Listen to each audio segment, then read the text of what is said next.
Bismillahirrahmanirrahim. Assalamualaikum warahmatullahi wabarakatuh.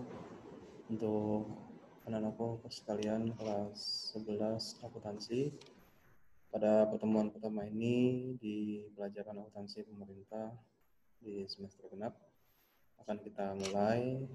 Baik, untuk anak-anakku sekalian, sebelum kita mulai materi yang akan saya berikan, semoga kalian semua dalam keadaan sehat walafiat dalam menjalankan aktivitas belajarnya setiap hari, dan diawali dengan pembacaan doa. Marilah kita berdoa dimulai.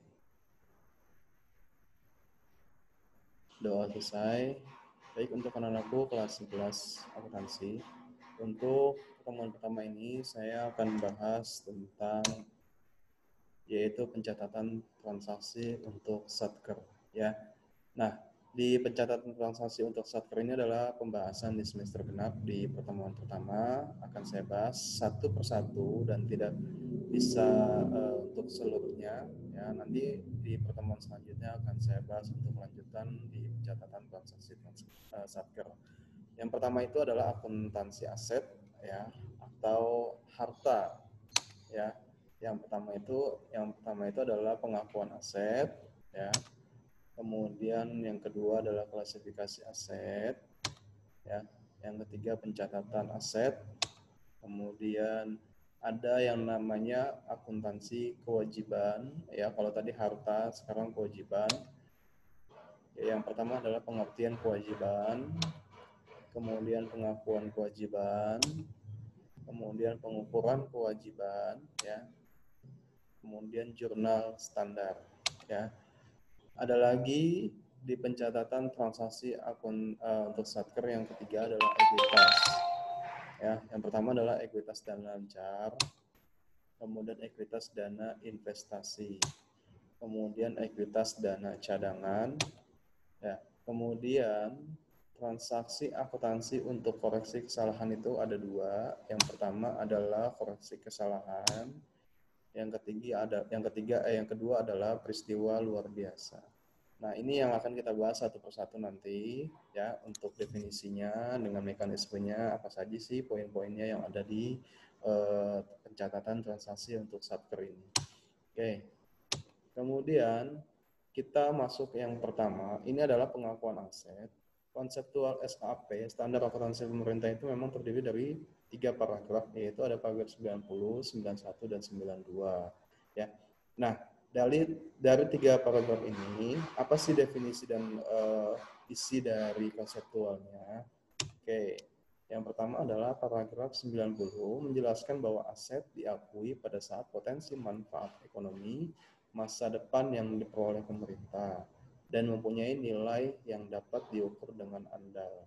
Ini penjelasan menurut paragraf 90. Kemudian di selanjutnya adalah untuk paragraf 91. Nah, menjelaskan bahwa aset dalam bentuk piutang atau beban dibayar di muka diakui ketika hak klaim untuk mendapatkan arus kas masuk atau manfaat ekonomi lainnya dari entitas lain atau tetap masih terpenuhi dan nilai klaim tersebut dapat diukur atau diestimasi. Maksudnya begini, ketika asetnya dalam bentuk piutang atau beban, ya, kemudian klaimnya itu mendapatkan arus kas masuk, ya, dikategorikan sebagai arus kas masuk, bukan arus kas keluar. Kemudian manfaat ekonomi lainnya itu seperti, ya, pemasukan, ada pendapatan, kemudian ada modal yang diinvestasikan, kemudian ada penerimaan piutang dan lain sebagainya dari entitas lain. Tetap masih terpenuhi dengan nilai klaimnya. Berapa nilai klaimnya masing-masing perusahaan tersebut berbeda, ya. Kemudian dapat diukur atau diestimasi. Jadi yang berhubungan dengan piutang seperti kas masuk, ya, kemudian ada pendapatan, ada investasi modal, dan lain sebagainya, ini termasuk dalam paragraf 91. Nah, sebelumnya ada di paragraf 90 menjelaskan bahwa aset diakui pada saat potensi manfaat ekonomi masa depan diperoleh pemerintah dan mempunyai nilai yang dapat diukur dengan andal. Manfaat ekonomi ini maksudnya apa? Potensi manfaat ekonomi ini adalah seperti pendapatan lain-lain ya yang diperoleh oleh masyarakat atau rakyat ya atau pemerintah yang memperoleh dari sumber-sumber pendapatan negara melalui APBN-nya apa saja banyak ya misalkan kebutuhan pokok ya kebutuhan pangan, sandang dan papan. Ini yang diperoleh oleh pemerintah yang akan disalurkan oleh rakyat. Nah, bagaimana sih potensi perhitungannya?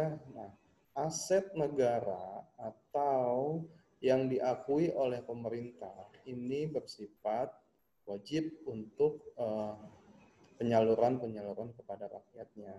Mekanismenya seperti ya, kita ambil contoh di saat pandemi ini adalah bansos, bantuan sosial. Nah, itu ada perhitungannya ya, berapa sih yang disalurkan oleh negara melalui bantuan sosial di masa pandemi ini sudah termasuk sudah ada anggarannya, sudah diterbitkan anggarannya kepada masing-masing gubernur atau wali kota yang melalui kementerian yang pertama ya.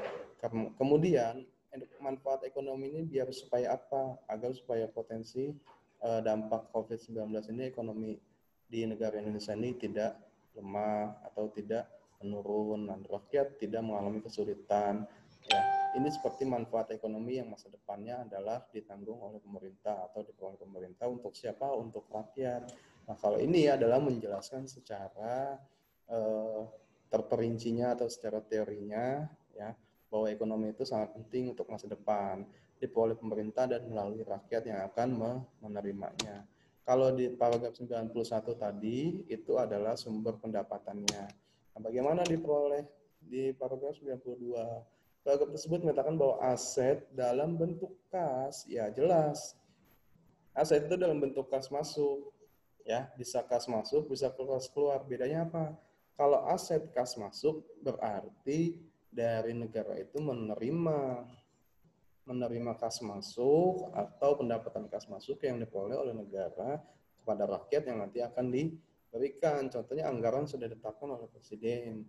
Itu berapa jumlahnya untuk bansos sekian. Nah, itu sebagai bentuk adalah sumber dana kas masuk. Kemudian kas keluarnya adalah ketika dana tersebut sudah diberikan atau sudah dikeluarkan untuk pembiayaan bantuan sosial kepada pemerintah kepada rakyat melalui pemerintah dan masing-masing wali kota atau gubernur. Nah, itu sebagai contoh kas keluar ya yang diperoleh pemerintah. Ini adalah dalam bentuk kas yang diperoleh pemerintah antara lain bisa pajak, bea cukai. Nah, kita sepertinya mengambil dari pungutan hasil pemanfaatan kekayaan negara.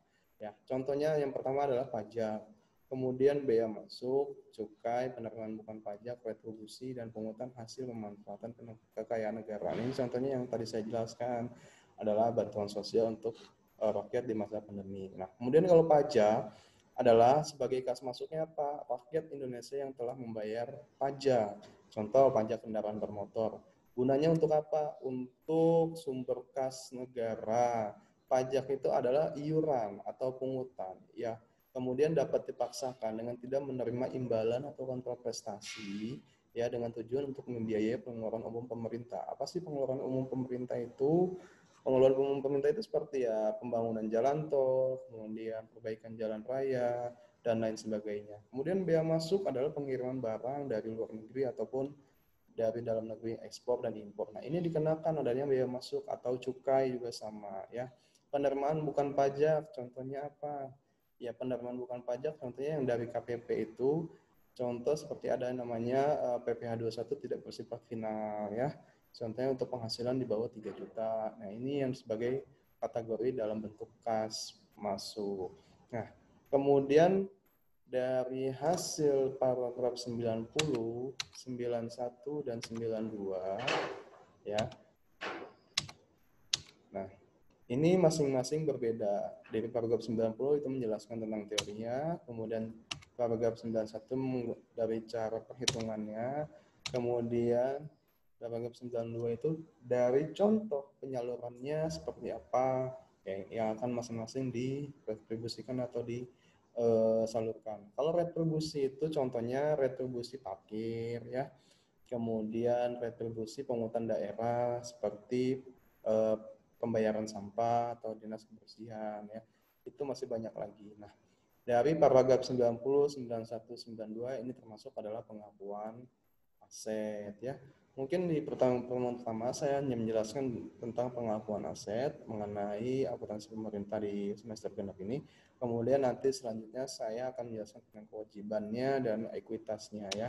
Poin-poinnya sama yang akan saya jelaskan, mekanismenya dan deskripsinya. Oke, dari saya cukup untuk akuntansi pemerintah. Terima kasih. Semoga sehat selalu dan sukses selalu di masa pandemi ini. Dari saya cukup. Assalamualaikum warahmatullahi wabarakatuh.